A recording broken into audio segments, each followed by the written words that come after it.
Welcome student. इस channel पर आपका स्वागत है। इस चैनल पर यदि आप नए हैं तो चैनल को सब्सक्राइब कर लें।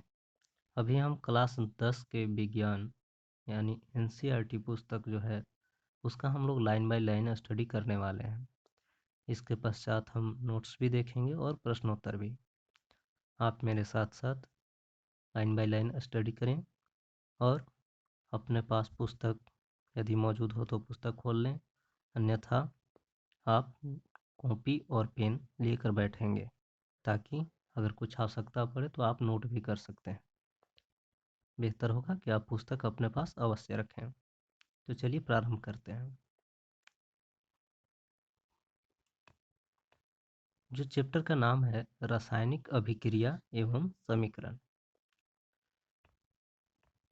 तो जैसा कि यहाँ पर बताया जा रहा है कि हमारे दैनिक जीवन में कई परिस्थितियाँ होती हैं जो कि हम लोग ध्यान देंगे और उस पर विचार करेंगे। पहली स्थिति बताई जा रही है कि गर्मी में कमरे के ताप पर दूध को खुला छोड़ दिया जाता है। लोहे का तवा, तसला, कील को आर्द्र वायुमंडल में खुला छोड़ दिया जाता है। अंगूर का किण्वन हो जाता है। भोजन पकाया जाता है। हमारा शरीर भोजन को पचा लेता है। हम श्वास लेते हैं। ये कुछ कुछ परिघटनाएं हैं जो हमारे आसपास घटित होती हैं। इन सभी परिस्थितियों में प्रारंभिक वस्तु की प्रकृति और पहचान कुछ न कुछ बदल जाती है। उपर्युक्त जो भी परिघटनाएं बताई गई हैं, इसमें शुरुआती और अंतिम दोनों स्थितियों में हम देखेंगे कि जो प्रारंभिक वस्तु होती है सो और अंतिम वस्तु होती है सो, उसकी पहचान और प्रकृति में परिवर्तन आ जाता है। पदार्थ के भौतिक एवं रासायनिक परिवर्तन के बारे में हम पिछली कक्षा में पढ़ चुके हैं। 9वीं कक्षा में पदार्थ की भौतिक अवस्था और रासायनिक अवस्थाओं में क्या परिवर्तन होता है ये हम लोग पढ़ चुके हैं। जब कोई रासायनिक परिवर्तन होता है तो हम कहते हैं कि एक रासायनिक अभिक्रिया हुई। मतलब जब कभी भी कोई रासायनिक परिवर्तन होगा तो उसको हम लोग कहते हैं कि यहाँ पे रासायनिक अभिक्रिया हुई है। आप शायद सोच रहे होंगे कि रासायनिक अभिक्रिया का वास्तविक अर्थ क्या है। हम कैसे जान सकते हैं कि कोई रासायनिक अभिक्रिया हुई है। इस प्रश्न का उत्तर पाने के लिए कुछ क्रियाकलाप हमें करने हैं। क्रियाकलाप यहाँ पर बताया जा रहा है 1.1। इस क्रियाकलाप में शिक्षक के सहयोग की आवश्यकता है। मतलब यह क्रियाकलाप आप खुद से नहीं करेंगे, यदि शिक्षक करवाते हैं तो आप करेंगे और उसमें भाग लेंगे। साथ ही साथ आप अपने आँखों पर चश्मा का भी प्रयोग करेंगे। करना क्या है, तो लगभग 3 से 4 सेंटीमीटर लंबा मैग्नीशियन रिबन लेना है। ये आपको मार्केट में मिलेगा। स्टेशनरी के जो दुकान है, बड़े दुकान, उनके पास ये होगा। तो मैग्नीशियन रिबन आप वहाँ से ले सकते हैं। तो मैग्नीशियन रिबन को रेगमाल से रगड़ कर साफ़ कर लीजिए। मतलब वो जो आप लेंगे रिबन उसको पहले रगड़ के साफ़ कर लेना है। इसे चिमटे से पकड़कर, जैसा कि इस पिक्चर में दिखाया जा रहा है कि चिमटे से पकड़े हुए हैं, पकड़कर स्प्रिट लैंप या बर्नर से इसका दहन करिए। अर्थात उसको चिमटे से पकड़ के उसको जलाने की कोशिश करनी है, जैसा चित्र में दिखाया जा रहा है। इससे बनी राख को वॉच ग्लास में इकट्ठा कर लीजिए, जैसा कि चित्र में दिखाया गया है।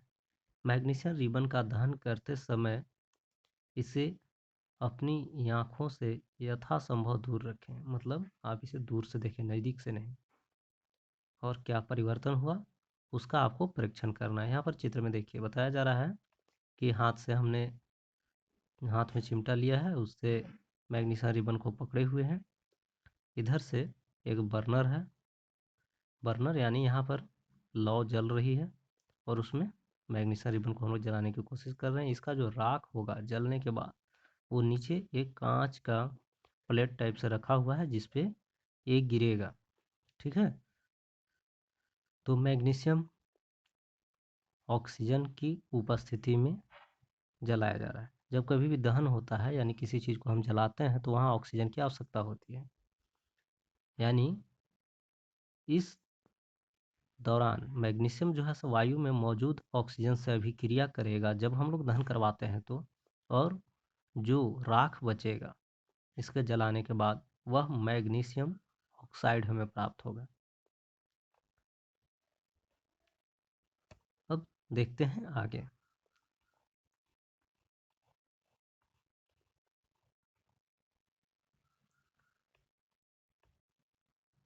आपने देखा होगा कि चमकदार श्वेत लौ के साथ मैग्नीशियम रिबन का दहन होता है, यानी अगर आप इसको फ्लेम में जलाइएगा तो उसका एकदम श्वेत लौ होगा। यह श्वेत चूर्ण में परिवर्तित हो जाता है और जलने के बाद इसकी जो मैग्नीशियम जो हम रिबन लेकर आए थे मार्केट से वह धीरे धीरे सफ़ेद चूर्ण के रूप में वो प्लेट में इकट्ठा हो जाएगा। यह मैग्नीशियम ऑक्साइड का चूर्ण है। वायु में उपस्थित ऑक्सीजन तथा मैग्नीशियम के बीच होने वाली अभिक्रिया के कारण यह बनता है। जो हमें राख प्राप्त हुआ वो मैग्नीशियम ऑक्साइड का चूर्ण है। तो यह क्यों प्राप्त हुआ? क्योंकि हमने दहन करवाया वायु की उपस्थिति में, यानी वायु में ऑक्सीजन है, उससे मैग्नीशियम अभिक्रिया किया और मैग्नीशियम ऑक्साइड हमें दिया।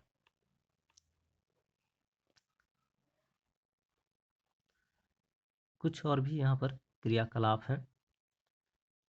ये क्रियाकलाप एक्सपेरिमेंट के लिए होते हैं जो कि आपके साइंस लैब में ही किया जा सकता है।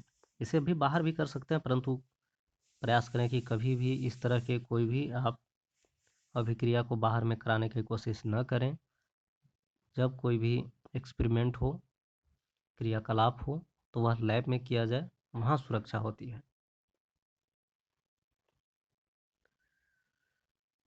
तो ये आपके प्रैक्टिकल लैब में आपका होगा। तो चलिए इन क्रियाकलाप को अभी हम छोड़ देते हैं, आगे बढ़ते हैं।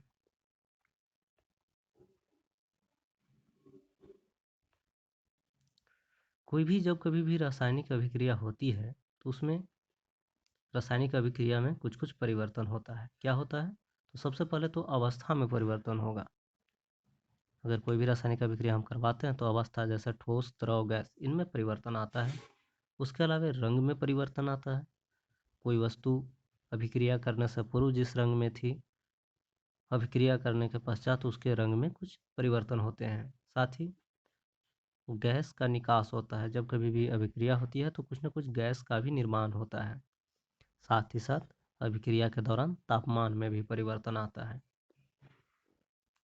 यदि हम अपने आसपास हो रहे परिवर्तनों को देखें तो पाएंगे कि हमारे चारों ओर विविध प्रकार की रासायनिक अभिक्रिया हो रही है। मतलब हम अपने अगल बगल अगर ध्यान दें तो बहुत सारे क्रियाकलाप हैं जो कि रासायनिक अभिक्रिया उनमें हो रही होती है। इस अध्याय में हम विभिन्न प्रकार के रासायनिक अभिक्रिया और उसके प्रतीकात्मक निरूपण का अध्ययन करेंगे।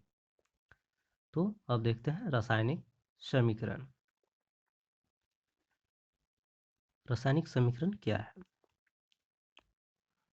क्रियाकलाप हमने देखा था जो पिछला वाला, जिसमें हमने मैग्नीशियम रिबन को दहन करवाया था वायु की उपस्थिति में और हमें वहां से प्राप्त हुआ था मैग्नीशियम ऑक्साइड। वास्तव में यह एक तरह का रासायनिक अभिक्रिया था। किसी रासायनिक अभिक्रिया का विवरण बहुत लंबा होता है, मतलब अगर उसको हम एक्सप्लेनेशन दें तो वह लंबा जाएगा, लेकिन इसे संक्षिप्त रूप में अगर लिखा जाए तो उसे हम लोग उस शब्द को समीकरण का नाम देते हैं। यानी कोई भी जो अभिक्रिया होता है अगर उसको हम लिखें तो वह डिटेल में बहुत विस्तृत हो जाएगा। उसको शॉर्ट रूप में शब्दों में हम लोग उसको अगर लिख पाते हैं तो उसे हम लोग कहते हैं रासायनिक समीकरण। यानी जो भी क्रियाकलाप हुए उसका जो लंबा विवरण होगा उसको संक्षिप्त रूप में जो लिखते हैं तो इसे ही हम समीकरण कहते हैं। तो जैसे यहाँ पर जो अभिक्रिया हुई थी पिछले क्रियाकलाप में, मैग्नीशियम था जिसे हम लोग जलाए थे, दहन करवाए थे। लेकिन वहाँ पर जब भी दहन करवाए थे तो दहन के लिए ऑक्सीजन की आवश्यकता होती है। ऑक्सीजन से अभिक्रिया करने के बाद यह मैग्नीशियम ऑक्साइड दिया। तो मैग्नीशियम और ऑक्सीजन अभिकारक कहलाएंगे, जबकि मैग्नीशियम ऑक्साइड उत्पाद कहलाएगा। अभिकारक जिनसे अभिक्रिया में जो लोग भाग लेते हैं वो अभिकारक हुए, और जो प्राप्त हुआ उसे उत्पाद बोलते हैं। यानी